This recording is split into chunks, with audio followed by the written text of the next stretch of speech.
Welcome everyone to our November GSA Assembly meeting. This is the last assembly meeting of this semester. So the next one will be in January, which is not a required meeting. So the next required meeting is in February, and you will get a notification for when those times in place will be closer to that time. So now if you can take out your phones and scan the QR code on the screen.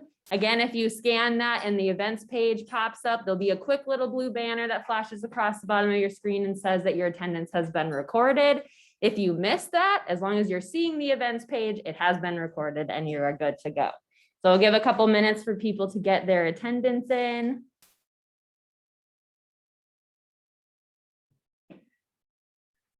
Yeah, I thought classes were canceled for a minute. It's a holiday. For the Veterans Day holiday. Yeah, no, it's just Other UNCs well, I was did like, apparently. oh, we scheduled a meeting and Even as staff.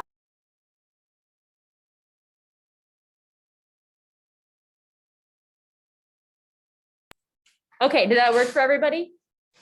We're good to go? All right.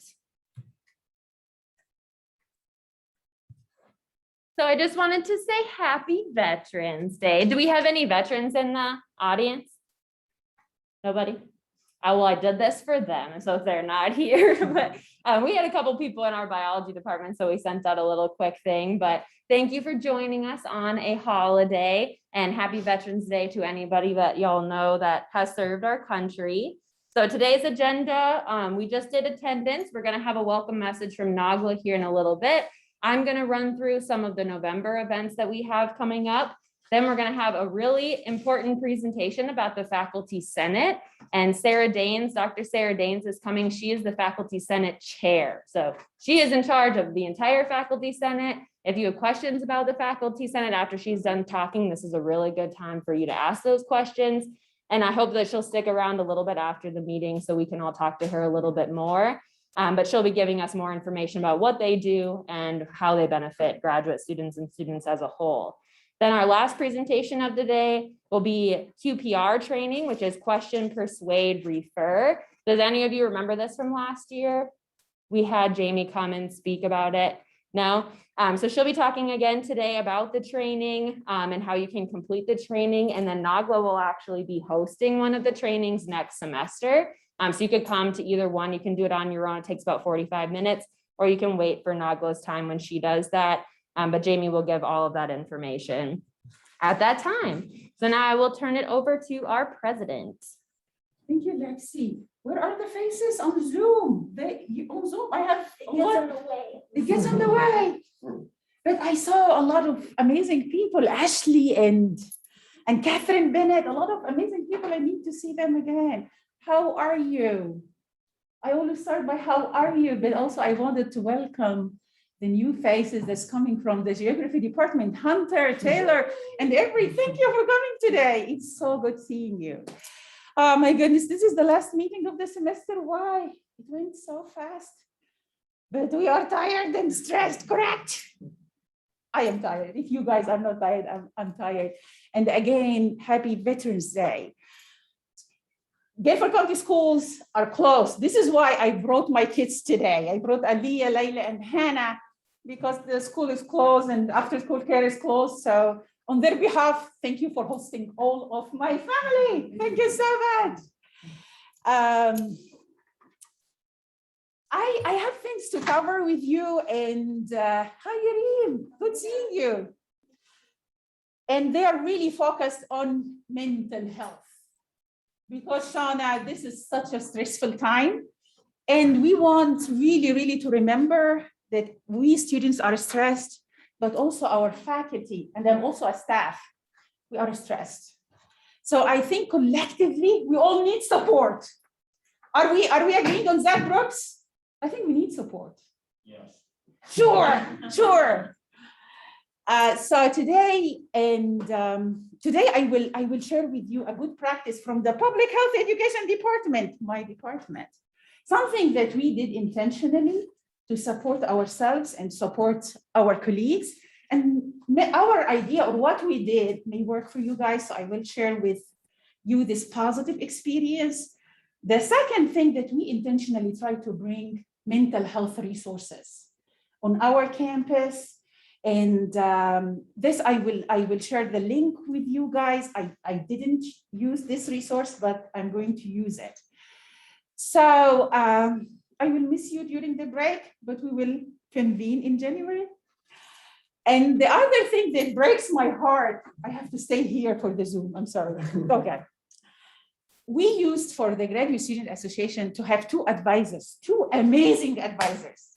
Dr. Adrienne Craig, she is from the Student Affairs and she is our advisor, and Dr. Bill or Dr. Gregory Bell, who is now the interim dean of the graduate school. He used to be our advisor, but he has to step down because when he is promoted as the interim dean of graduate school, he cannot be also our advisor. We owe a huge thank you to him because Claire, he's an amazing person. He loves graduate students. He is an advocate for us. Don't hesitate to reach out to him with your personal issues, with your success stories, because he is really sincere about serving all graduate students. We will lose him as an advisor for GSA, but he is the interim dean of the graduate school. He is in charge of everything graduate students. And please, please, you remember that you are in good hands with Dr. Bell. He will not be in the room with us. We will have a new advisor. Hopefully he will be as great as Dr. Bell. So we will miss him. He served us for nearly 5 years, Alex. He has huge expertise. But you know, with any newcomer, I have hopes. Correct, Claire? You're a hopeful person too. I know that about you. Okay, so the mental health things and resources I would like to share with you today. The counseling center added a service that for me, I think is brilliant. And this is called Graduate Student Support Drop-In every Friday from 12 to 1. And I think this is virtual, Alexi. I never tried this one, but I will try it because when I tried to schedule time with the counseling center, it took me weeks to get in. So this drop-in, if they let me go and see somebody, I think it is a great resource. So please, please, if you need this or you know of anybody, Alia, if you know anybody who is a student in UNCG, refer them to this link, okay? Maybe you refer your mama, it is okay. So this is like a new resource that was added by the counseling center, which we would love to use. I believe in gratitude. I want people to say thank you when I do something good. Or to our professors, when they support us, we need to say thank you. You feel the same this? Sociology department, you have the best professors. Sarah Daines is coming from your department today. I remind you guys that we have great professors that really stand up for us and supported us. Me personally, I had great experience with professors when I went to Sam Reza and said, I'm so sorry, I'm not emotionally well, I need extension for an assignment due date. And they said, yes, you can. Are you okay? And they kept checking on me. It meant a lot for me. Yareem, it meant the whole support. We Arabs, I'm originally from Egypt, and Miss Reem is from a great country called Oman in the Middle East. We love the kind words. We love people when they check on us, Shira. I love when you see me and say, how are you, Nagla? When I started saying, how are you to my colleagues in the class, they said, what's up? I said, no, I don't need anything. I'm just checking and saying hi. So please, kind words are really appreciated. And there is a center that in charge of training our faculty, and they reached out to me and they said, Nagla, we want to thank the professors who supported the students. Are there students who are willing to send a thank you message to certain professors? Are you guys, do you have good professors or no? In public health education, we have. In political sciences, Reem, Onishi Tamaki, my favorite. I have to send a thank you note to her. So I said, please, yes, I would love to say thank you to the professors who supported me during the pandemic. And we have the link here also. And Alex, you will be sharing this slide with them. So please, if there is a professor who supported you, send this thank you. And also we need to say thank you to each other. Brooks, thank you so much. You always teach us in the doctoral seminar in public health education. He's amazing. He's amazing. I'm about to finish. I appreciate you. I appreciate you. He's second year doctoral student. I am first year. He and the second year students are always supporting us. So they are so kind. The positive practice that we did in our department, and I wish for you guys to replicate it if possible. We have a doctoral seminar every 2 weeks, where sometimes we get together to discuss a topic that is related to PhD students. Last meeting, we start by checking on each other. And it seemed the room is full of stress. I am stressed, other colleagues are stressed, another person is stressed. And it was overwhelming for me and for another colleague of mine, Rose. So then Rose said, Nagla, we need to support our colleagues. We have to advocate for them. I said, what should we do, Rose? She said, we have to contact the chair of the department and be clear and say, Dr. Strack, PhD students, maybe all of students are stressed. Can our faculty send a message of support in an email saying that we guys understand that you are stressed, we are here for you. I talked with him and I was surprised that second day, I started receiving messages from my advisors saying, how are you? I'm checking on you. I never expected that fast response. I always said, my department is always slow in supporting students. They will not take it. But please be hopeful. If you feel that you have a message of support that you want your department to adopt, go ahead and be the voice of other students. Maybe your courage and your idea will be taken and your colleagues will be grateful for you. Be advocates. You are the best advocates. Tyler, I'm waiting for you to be an advocate. Please, please advocate in the Department of Geography. So I hope those ideas and experiences might be helpful. I wish you a great meeting. It will be a great meeting today. Give me like 1 minute to introduce Sarah Daines because I love her so much. She speaks French and I try to practice my French with her. So be patient with me. So this meeting will be wonderful with the QPR. I will train you face-to-face. Don't go to the online module. My module will be the best. So it is a suicide prevention training. It's very important for all of us. And I'm looking forward to work with all of you. Thank you, Lexi. Thank you. So to reiterate what Nagla was saying, if you want to submit the appreciation, it's a really quick like Google form. So just go to the gouncg.edu, thank an instructor, that will take you straight to the form. Or if you want to read more about the initiative, you can go to the webpage. But apparently last semester they sent like over 220 thank you notes to professors and they got really great feedback. So just like what Nagla was saying, we like to be told we're doing a good job, so do they. Okay, so upcoming November events. These are pictures from our Halloween event a couple weeks ago. The e-board members and then the prize winners that walked away with really cool gifts. We're going to have Come Talk with GSA early this month. So we normally have it on the third Thursday of every month. But this month we had to move it up because obviously that's Thanksgiving.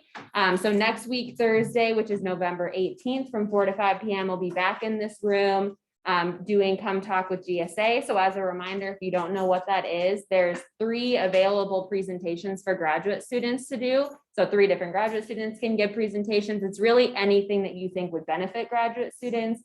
Could be talking about your research, a hobby that you have, a country that you're from, or the place that you're from. Really anything that you think could be shared. We've had some really awesome presentations the last 2 months of that. So again, there's 2 more spots available for that. And the sign up link is that link there. You can put your name down in the title. Professional headshots. This was pretty popular the last couple of years we've done this. The first time we tried to do it, it wasn't exactly a professional doing the headshot. So if you were one of that group that got in that, maybe you sign up to get another one done. But last semester when we did this during Graduate Student Appreciation Week, John Eric was the professional that we had, and we're going to have him come back again. This will most likely be the first week of December if he's available then. I'm waiting to hear back from the career department. So just keep an eye out for that. The sign up link will go out and we'll only be able to do 100 graduate students again. So if you've gotten a professional headshot with him in the past, do not sign up again. Please don't take that spot from someone. But if it was someone else that took that, please go ahead and sign up again. Yeah, at Claire for that. And then Grab Grub with GSA. We haven't done one of these this semester, but we did 2 of them last semester. This is an initiative to, 1, support graduate students because we give you free meals. And 2, it supports either person of color owned, Black owned restaurants in Greensboro here. So what we did last time is we did a food truck that went to the JSNN parking lot and we passed out food. I believe that was a mac and cheese truck. This semester, I'm hoping to get approved that we can go back into the restaurants. That will work a lot better. They just have a much larger kitchen and we can pump out a lot more meals if we're actually in the restaurant. So what that will look like is, again, a sign up will go out. It'll be around 100 graduate students will pre-sign up for the meal that they want. And it will be like a 5 to 7 meals options. And then those students will come at a selected time, pick up their meal and walk out with it. So it's just a free meal. This will be the week of Thanksgiving. So more targeted to those students that don't get to go home for Thanksgiving or don't have places to go. So that will be a free Thanksgiving meal, probably the Tuesday or Wednesday around Thanksgiving. And now I would like some Halloween feedback. So what happened was 66 people registered for this event. It was open to 100. I've never held an event with GSA before that hasn't sold out. So this is why I want your feedback. So I was offering free food, bowling, pool, shuffleboard, photos. There was multiple food that came out during the event, but it didn't sell out and not a lot of people showed up. So I want to know why. So now we're going to take a really quick poll if you'd like to get your phones out. And how this is going to work is you text in what number of line fits why you didn't go to the Halloween event. This is anonymous, so this is not a way to shame you. I'm just really curious, okay? So you're going to text this number and just text whatever number here that you think fits with you. So either you had plans that you couldn't go, we didn't get the invitation out early enough for you to plan ahead. The event maybe didn't sound fun to you. Maybe you don't like bowling or you don't like tacos or anything else. You were too tired or too busy. You're not saying yes to events these days. I personally feel that. Your significant other couldn't come since it was limited to students. You didn't have transportation to the event. The time of the event, which it was 8 to 11 p.m. was not ideal. Or another reason that's not listed, or you did attend. So please, everybody, take out your phone and all you have to do is text that number to that phone number. And again, it's anonymous, so I don't mind why you didn't come. I'm just curious. Online people, go ahead and you can do this too. It goes to the same place. Has anybody tried it yet? I did. Yeah. Oh, it's not going. I know, it did that to me before. 1 second. No, it's live, Brooks.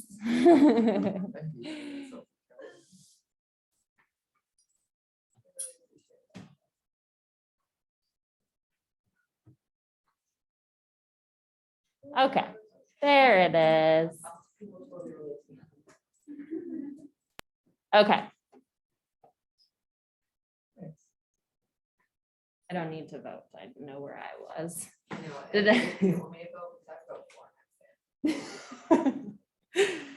Okay, did anybody else still need to vote? We'll leave this up for a minute. We have extra time today, so. Someone's in the service. And then, okay. Yeah, and I'm really just looking for this feedback to make better events for everybody in the future. Because people keep asking me for programming events, but then we don't have people show up to them. So I'm trying to figure out what exactly it is that graduate students want and what would really be exciting for us to attend. We'll wait for a couple people to get in still. I had a feeling that too tired or busy was gonna win because I definitely identify with that too.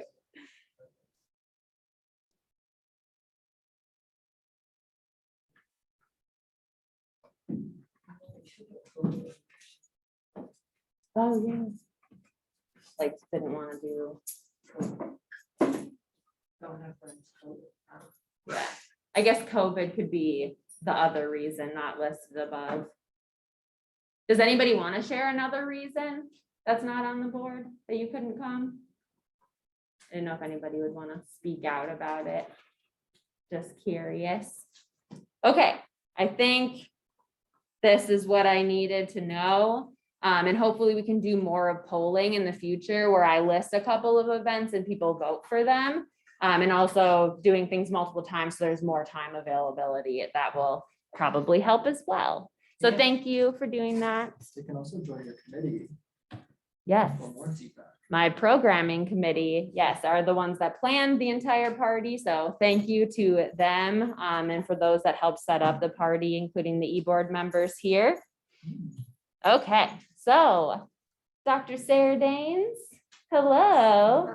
I'm going to let Nagla introduce you. This is my opportunity. Come on up. So Dr. Danes just have to stay behind the desk here, Okay. and this is your mic, and they Okay. can pick you up anywhere. Your slides are on here, so all you need to do is advance. Thank you so much. Yes. My goodness, I don't know how to introduce Professor Sarah Danes. Liz and Jasmine, they are from the sociology department. They know how amazing you are. But you guys, maybe it's your first time seeing her. I was very fortunate to work with her in the graduate council. And now she is the chair of the faculty senate and other task forces and other selection committees. We work together. Her kindness is phenomenal. She has a beautiful heart. She loves all students, but I think she loves us more, graduate students. I think so. And what is amazing about Professor Danes, that she is really intentional about our views, our ideas, our comments on policies that are developed now in UNCG. She wanted the students to get feedback on everything related to students. She is empowering us. And this is huge, and not everybody is doing that. I want you guys really, she said, I want to come to the students to hear their concerns face to face. But I said, no, just seeing a kind person, a caring person like you means a lot for us as graduate students. You will see how amazing she is. Madame la Présidente, c'est un plaisir de vous voir ici aujourd'hui. It is a pleasure having Professor Sarah Danes with us today. I love her. Thank you so much. I like the French. بحب الفرنسيين. Thank you so much, Nagla. Do I have to speak in the microphone, or is that okay? Okay, so the French accent and the mask, it's going to be so much fun. I prepared a presentation to tell you a little bit more about the Faculty Senate. A lot of faculty don't even know about the Faculty Senate. So I'm going to go through it pretty quickly because what I really want to do is just chat with you. At the end of the presentation, I will talk about some of the projects that we are engaged in right now. And some of those, I think, have a lot of importance for students in general and graduate students. So let me try if I can. Yeah, okay. Okay, this, you know about this. I will share the slides with you if you want later.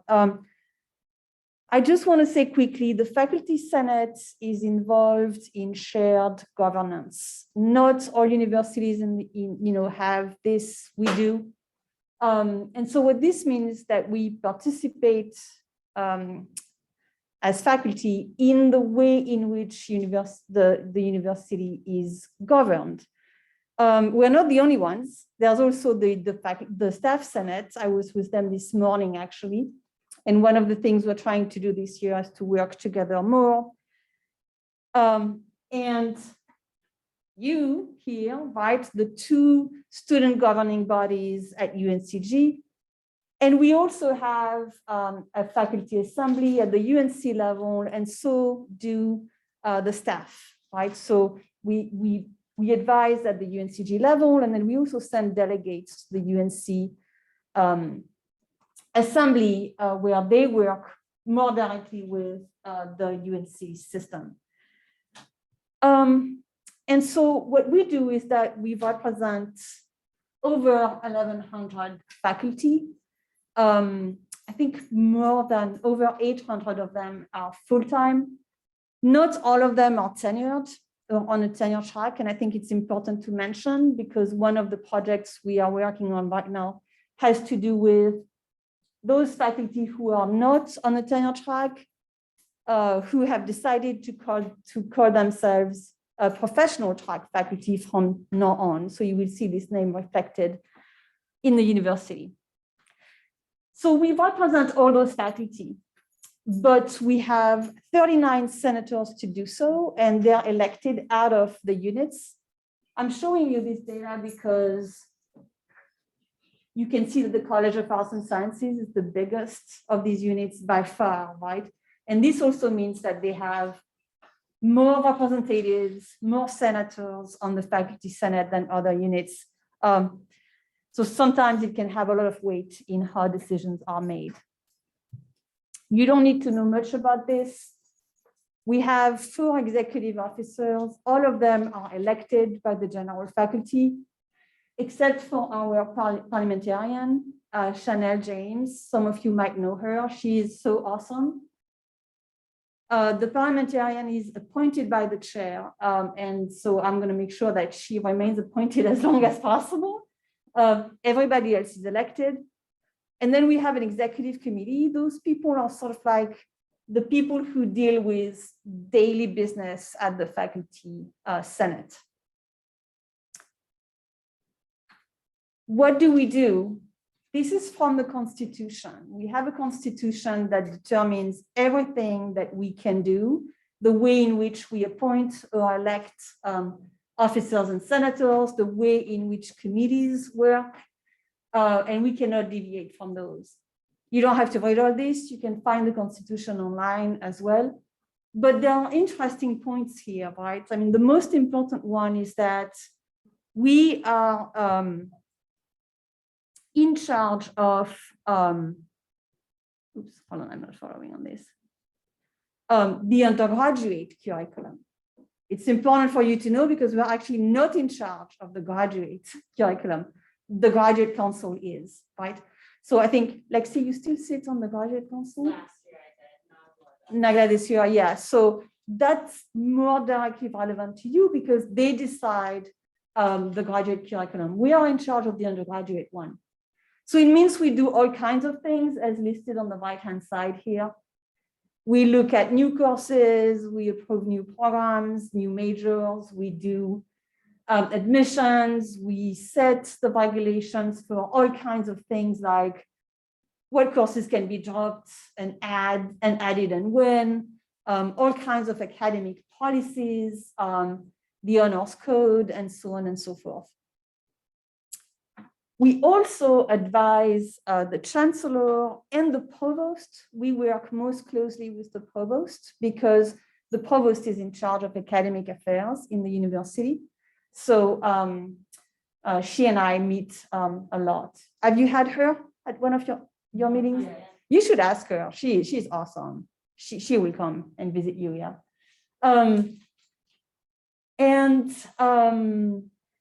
We advise the chancellor, the provost. We also review and recommend promotion and tenure policies. That's very important in any university.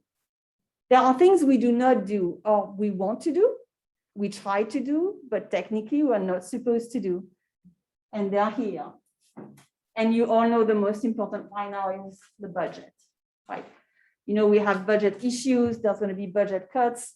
Faculty want to decide how the budget cuts are going to happen, but it turns out that the faculty senate is supposedly interested in that kind of issue, but we don't have a primary responsibility in them. So the budget, enrollment, tuition policy, the strategic plan, the university mission, those are things that we can advise the chancellor and the provost about, but that we do not have any sort of like decision power above.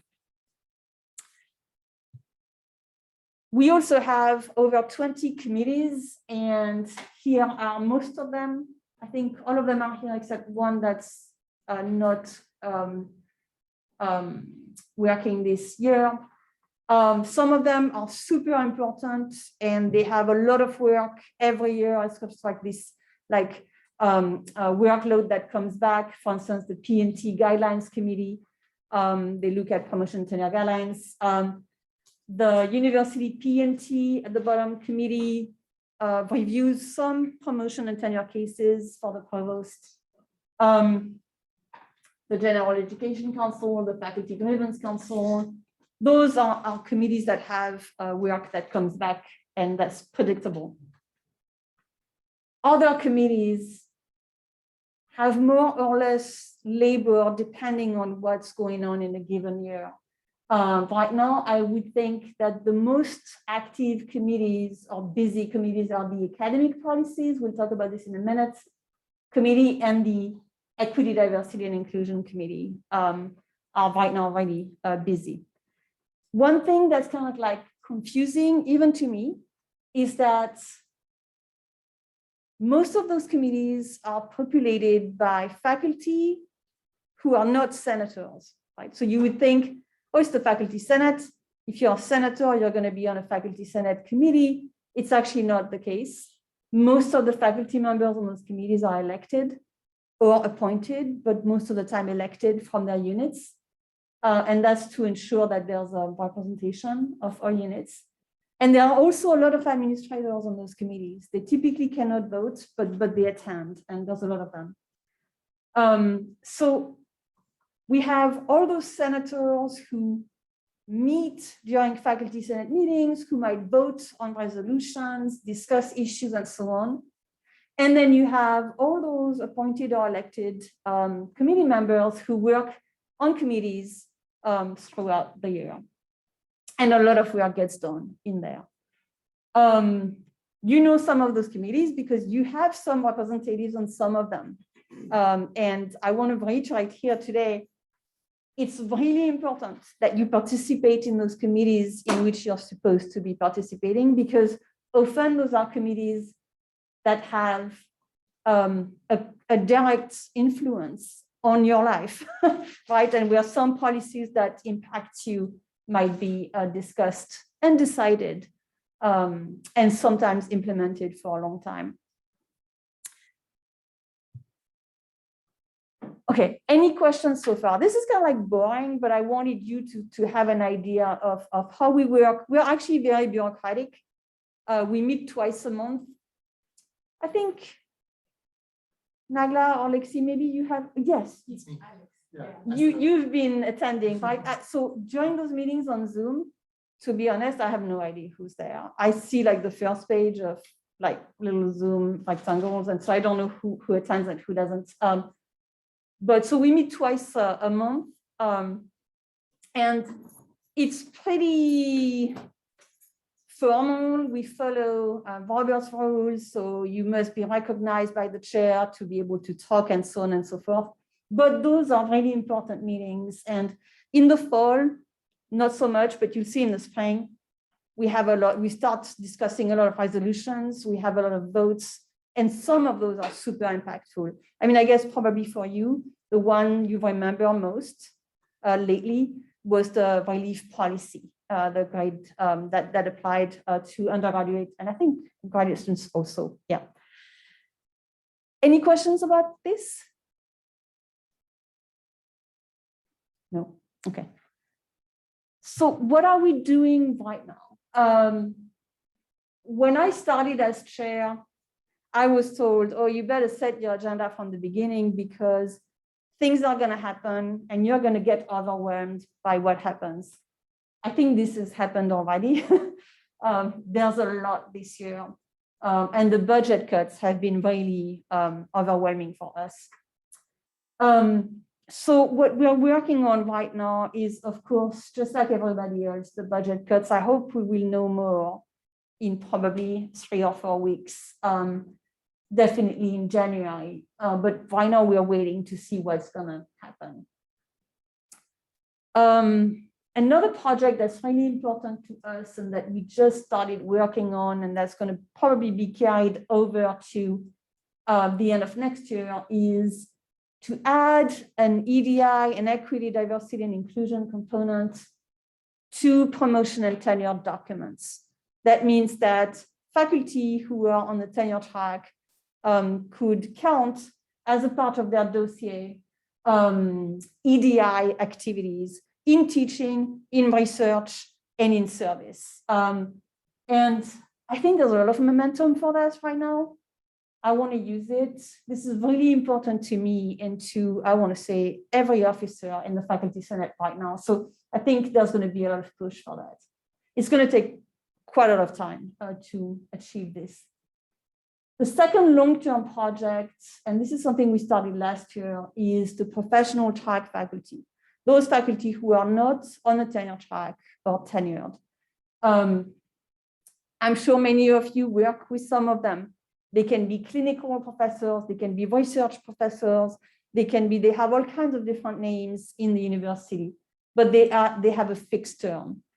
And so we just changed their name.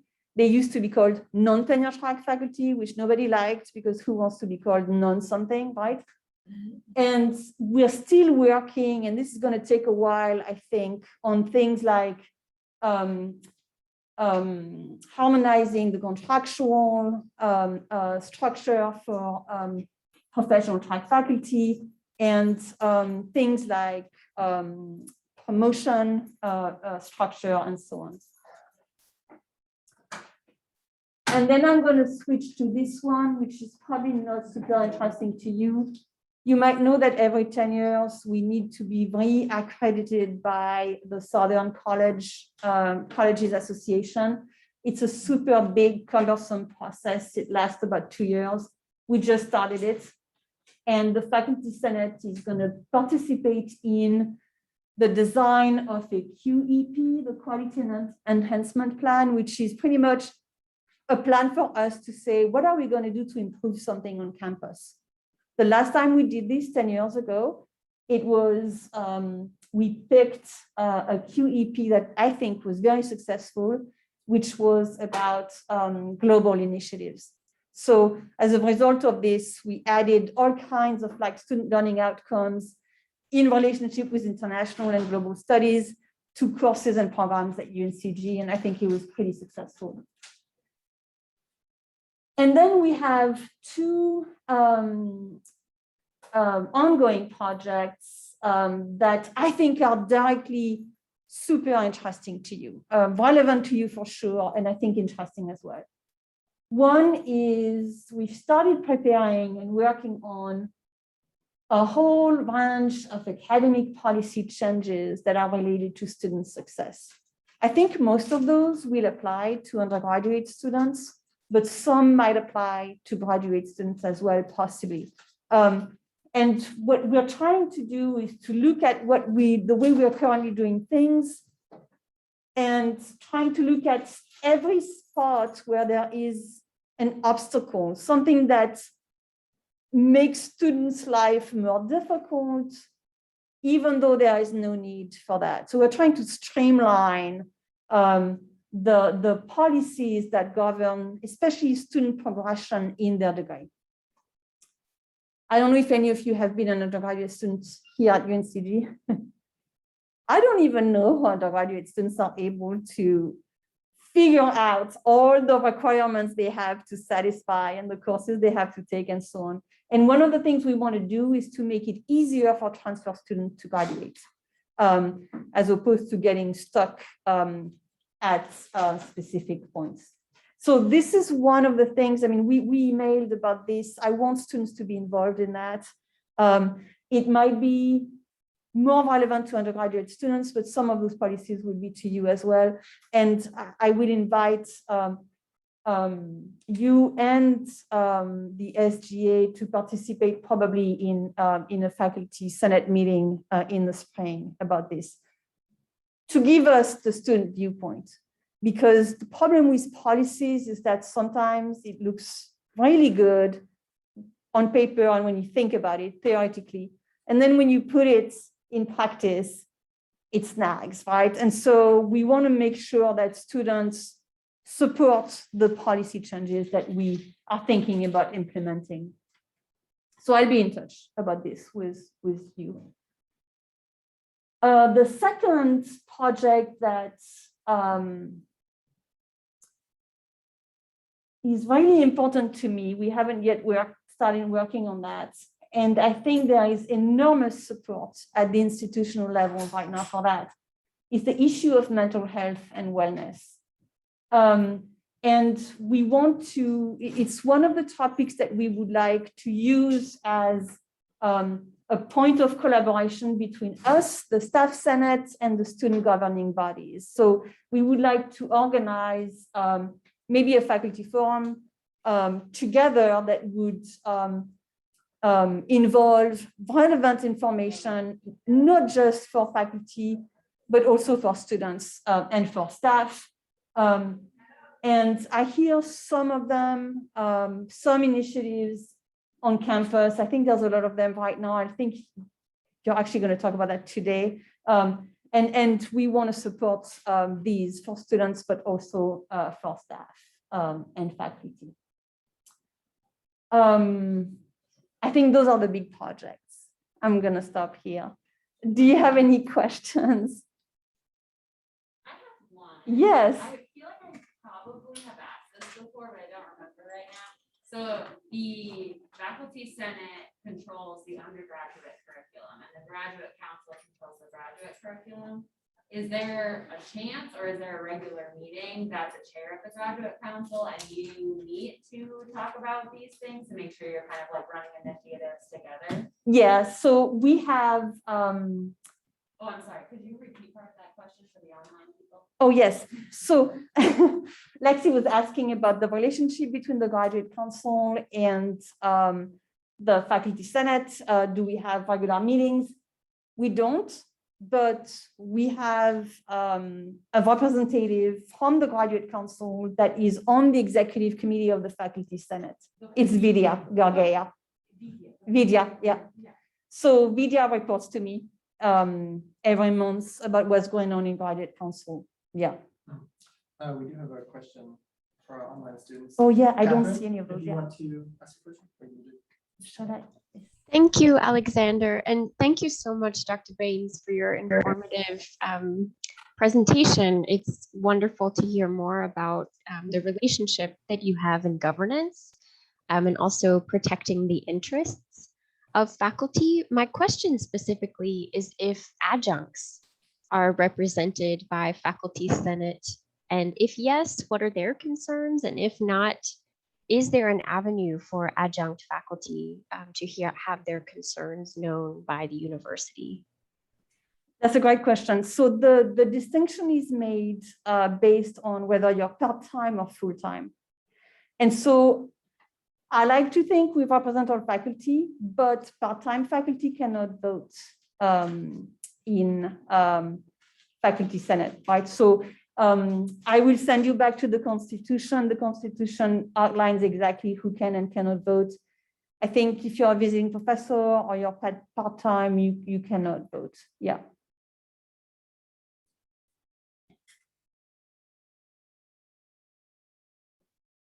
I'll ask another question. As a Oh, Reed. I'm sorry. I already asked one. Go ahead, Reed.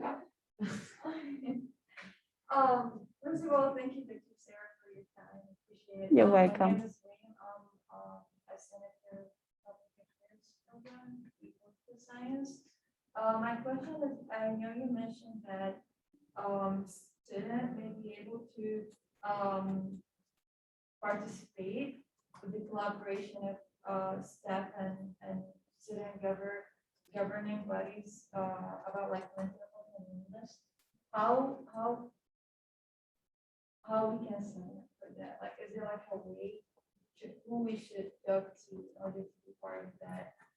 And is other students also within these programs, within the graduate programs, will be able to? Because I know like a lot of students have a lot of expertise and information in mental health and illnesses, especially like the students who are not here.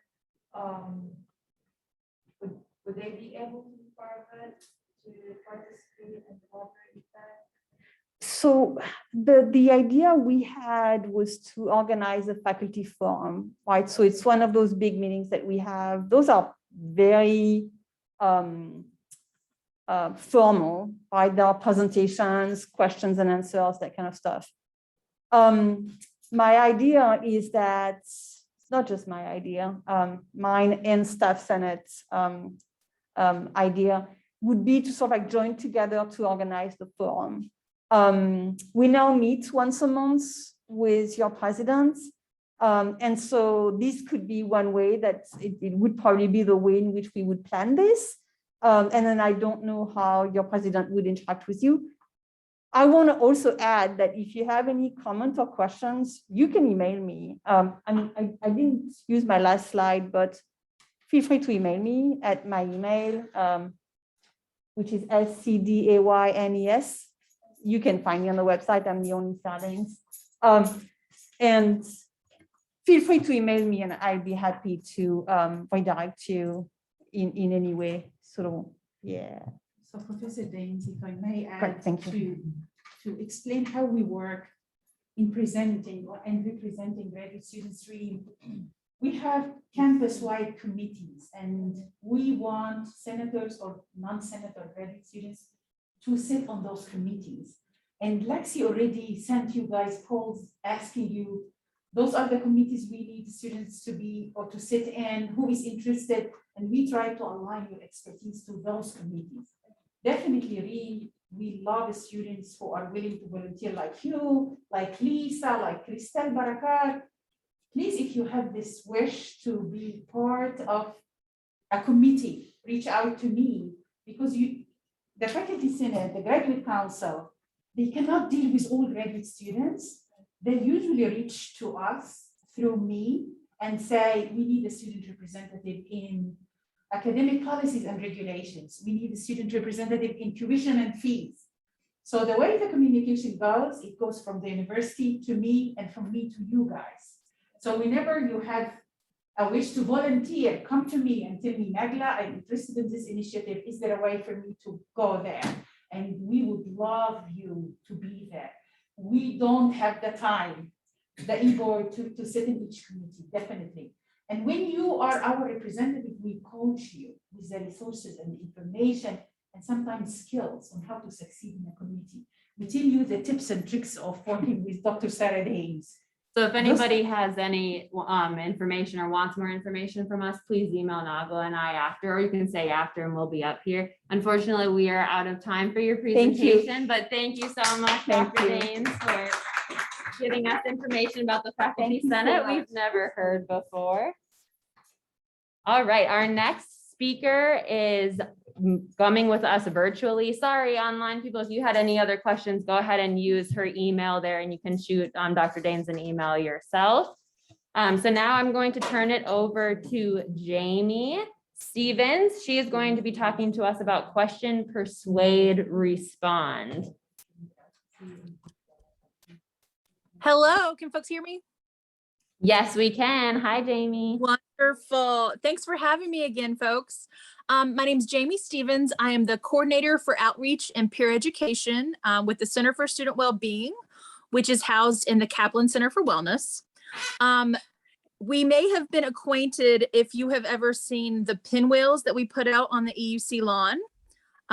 We do that every September for Mental Health Month, and those 1,100 pinwheels represent the 1,100 college students lost to suicide over the course of any year. That is across the country, not UNCG specific, but I do want to share some UNCG specific data with you. But first, I was going to see if Lexi could play this quick video about suicide and QPR.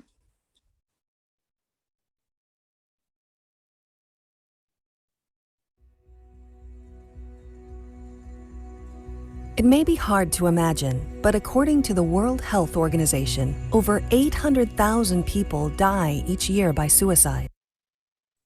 I'm sorry, Jamie, are you able to hear that?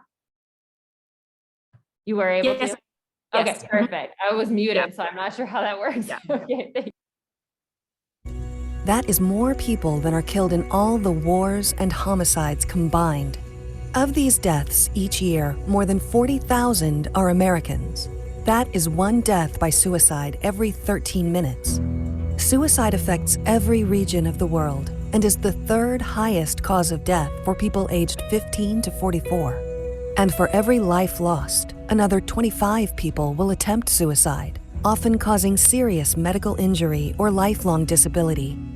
Today, the greatest loss of life is among working-aged men 35 to 65 years old. Men of all races and ethnicities are at higher risk. And from the very young to the very old, millions of Americans think seriously about suicide for days, weeks, and even years. Thinking seriously about suicide is itself a kind of misery index, a sign that something is terribly wrong and needs attention. Most often, what needs attention and treatment is clinical depression, a medical condition that is now the leading cause of disability in the world. In America alone, there are an estimated 15 million sufferers. Most of us are touched by suicide. Some of us have lost family members, loved ones, friends, schoolmates, or colleagues.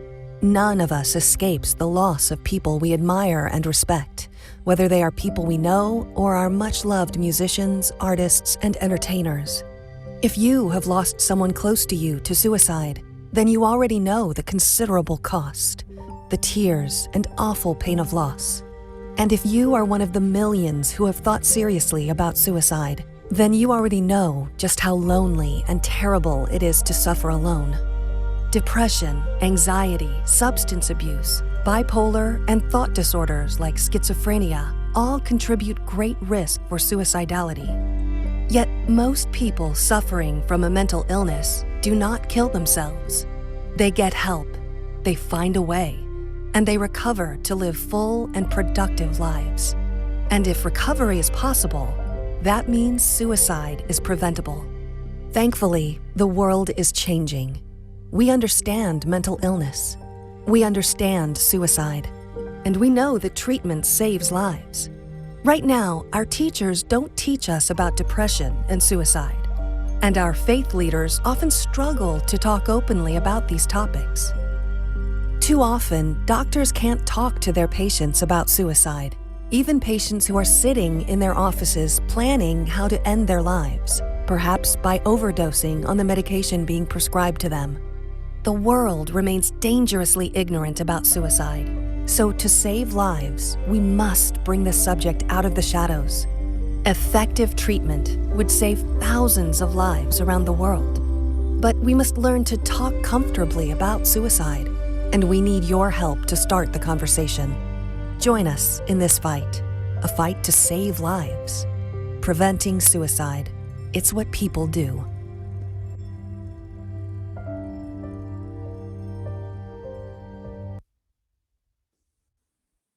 Okay, thanks y'all for watching that. I wanted to sort of give you a sense for the scope of the problem. Any questions or thoughts on that video?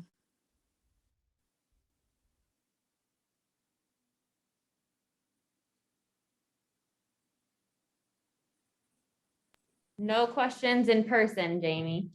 Okay, so I wanted to, I am curious how many of you have completed QPR online so far. Any hands in the space? We have 4 in-person. Online people, do you want to use your hands?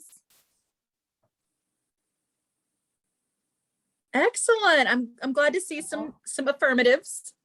So you, as a student, have the opportunity to complete that online.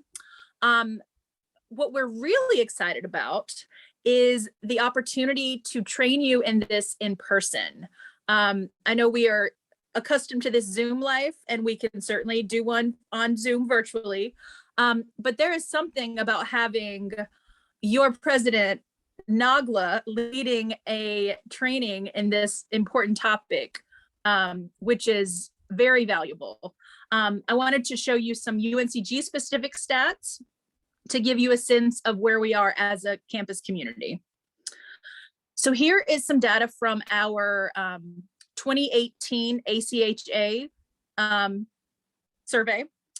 We do this about every 2 years, but COVID kind of threw everything off. And it's shocking to me to see some of these numbers. The one that really jumps out at me, first line right there, felt things were hopeless. A sense of hopelessness can be more indicative of someone who is at risk for suicide than having an actual mental health diagnosis. I live with depression and anxiety, but I know that there are plenty of people walking around the world who don't necessarily have that diagnosis, but they can be experiencing feelings of hopelessness. We can see that, we've got a lot of loneliness. We've got a lot of sadness and anxiety happening on this campus. And again, these are risk factors. Next slide. So you can see that folks have been, and this was before the pandemic, folks have been dealing with some serious amounts of stress, which have been overwhelming, of course. This next line, felt so depressed it was difficult to function. That is nearly a 15% increase. We know that retention and enrollment, these are important things. And we know that if you are not doing well mentally, your academics are going to go down the toilet. And we want everyone to graduate, go on to do amazing things. And making sure that we are taking care of our mental health, making sure that we are checking in on each other, making the effort. And a big part of that is knowing how to help someone who may be at risk. Any other thoughts on some of these stats? I think we got one more slide. So again, we're seeing an increase. And this is specifically looking at academics. We want our students to be the best they can possibly be and leave UNCG, do amazing things. And, this is a skill set. I think just talking about suicide is a skill set because it's hard. I will not lie to you and tell you that it's an easy topic. It never will be. But it's a conversation we have to have. We've got to get comfortable having these uncomfortable conversations. And just having these conversations, I think, is brave. And it's even more brave to be in a position to ask that question. Are you having thoughts of suicide? Do you want to kill yourself? And this training goes through all these myths. There's this myth that, well, if I ask someone about suicide, I put that idea in their head, and if they killed themselves, it's on me. That is a myth. Having these conversations about suicide makes people feel heard. It's a great first step to getting them the help that they need. So if you haven't already, I encourage you to go ahead and take that online QPR, and we are going to look to the spring semester and get some QPR in-person experiences on the calendar, because we're looking at QPR online as kind of a tier 1, and then tier 2 will be an in the classroom experience where you can do some role play, where you'll get a lot more time to engage with your trainer, ask more questions. So I wouldn't think of do this and not that. It's just a really nice combination that, again, any chance you get to engage with this topic and this material, you're going to feel more comfortable and you're going to feel more confident in your ability to help. And again, we're not asking you to be a therapist, a counselor, anything like that. We just want to make sure you are in a position to identify someone who's having thoughts of suicide and connect them to the help that they need. The same thing you would do with CPR. You're not the heart surgeon. You're just connecting them to where they need to be to get help. Any questions? Anything I can assist with? I know we are right at 5 o'clock, and I want to respect everyone's time.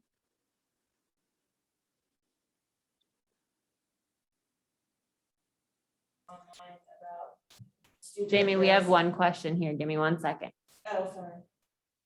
Yeah.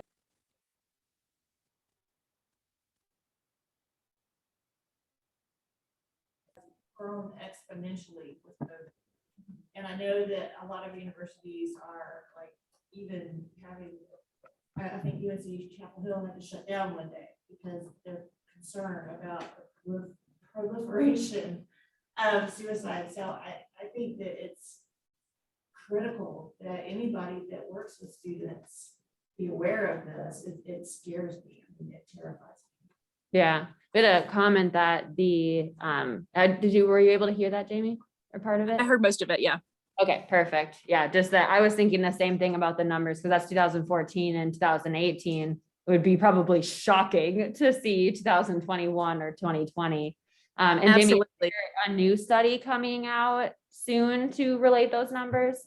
Yes, so we did not engage with it during COVID because we knew that was going to be very skewed. So we will be conducting it in the spring semester. So we'll be getting some fresher data for sure. And Reem had a question. Yeah, thank you so much for your time and presentation. I know a lot of times you don't teach about this, but I have a question of like, does UNC faculty, professors, get this kind of trainings as well? Because I know like when me personally, as a student, when I deal with mental health issues or like anxiety or whatever, I go to speak with my professors about it. But sometimes it's like making sure that professor itself check in on the students. But a lot of times some people can ask for help, but a lot of people cannot too. So is there like any trainings that the professors has, or is it like kind of like a yearly thing or like a per semester? I am happy to answer this question and report to you that the provost has made this a priority. So she has said to her people that faculty and staff in academic affairs will be trained in QPR. And I'm so excited about it. It's because, they play an important role on this campus.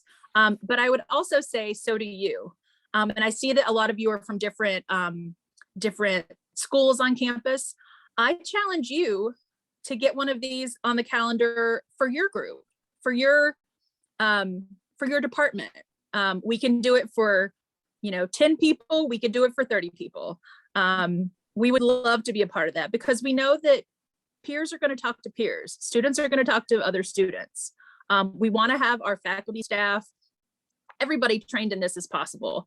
But we know that students are going to talk to other students. So any chance that we get to get in front of student groups, be them graduate, undergrad, whomever, we want to get in front of those groups. So I think Lexi has included my contact information. Reach out to me directly if you'd like. On the QPR website, there's also a button to request a training. We can go ahead and get some, I know it's November. We can go ahead and get some dates on the calendar for January spring semester. Just let me know. And if I may add, Jamie, with the help of Jamie, I personally trained in 3 different departments, and I trained the faculty and staff in the School of Nursing, in the International Program Center, and in the Department of Philosophy. So she is already working hard to send us to trainings, especially focused on faculty and staff. But thank you, Reem. Yeah, and just sort of the website, I know Alex has been dropping links for the online people, but the in-person people, all you have to Google is UNCG QPR, and the website will be the first one that pops up. It's very easy to go through, take the training. It only takes like 45 minutes to do online. If you want to do that before next semester, you can do both. So it's not a one or the other situation. And then NAGWA will be meeting one next semester. We'll get that plan. Okay. We've also got some nice little, if you're familiar with the Safe Zone trainings, where you have like the little badge that you can put on your office door or your signature line in your email. We've got one of those for QPR too. So that's a way to show people that you care about mental health and you're an ally. You're someone that they can come to if they're struggling. Well, thank you so much, Jamie Stevens, for coming to our meeting and presenting on QPR again. It was great to have you last year, and it's great to have you again. And I'm sure we'll hear more about QPR next semester. So with that, just remember, come talk with GSA. It's next week. We need 2 more people to sign up. The sign up is on our website if you want to find it there. And then look forward to those 2 more initiatives coming. Happy holidays. We'll see you next semester. Check out the sunset. Thanks, everyone. Thanks, y'all.